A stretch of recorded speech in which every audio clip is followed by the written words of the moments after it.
Magandang umaga po sa inyong lahat. What is the measure of true love? Ano po ang sukatan ng tunay na pag-ibig? If you would ask science, it will say that you cannot measure it because it is an abstract concept. And the thing with abstract ideas is that people assign different meanings to it, thus different measures. Totoo po yan. If you ask what is true love nowadays and how do you measure it, people will have many meanings to love, a proof of how abstract it is for many. And the measure they appropriate to it is how their definition of love stands the test of time. But for us Christians, we know what true love is, and we know the measure of true love. True love is a person, Jesus Christ. And the measure of true love is the extent of what He did on the cross. Immeasurable. Saint Augustine and Saint Francis de Sales would then say that the measure of true love is to love without measure. Hindi kinikwenta, hindi nagbibilang, at hindi panandalian. When Jesus offered Himself on the cross for our sake, with arms outstretched, naked, exhausted, and indescribable pain, He gave His all without measure, blood, sweat, tears, and even His final breath. And this concrete yet immeasurable love stood the test of time, for until now we benefit from His sacrifice on the cross when we remember His sacrifice in the celebration of the Holy Eucharist and when we receive His body and blood. And this in turn pushes us to love our brothers and sisters the way Jesus did, immeasurable.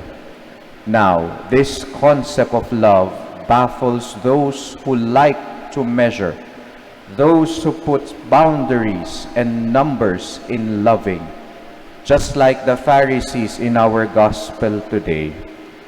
By asking which among the commandments is the greatest, they are not only merely testing the law at testing the Lord, which they have failed miserably, by the way, but by asking, they also showed their lack of understanding of the law. They have 600 plus laws, and they probably know which one was the greatest, but knowing is different from obeying the law. So instead of just loving God with all your mind, heart, and soul, Jesus added, love your neighbor as yourself. Remember, the Pharisees asked for only one, the greatest, and they were given two, baffling and confusing to those who love with measure. But for those who love without measure, what Jesus said couldn't be more exact. For to obey the commandment of love is like a single coin with two sides. Love of God on one side and love of neighbor on the other. Inseparable. Just like Ruth in our first reading, showing her true love, immeasurable.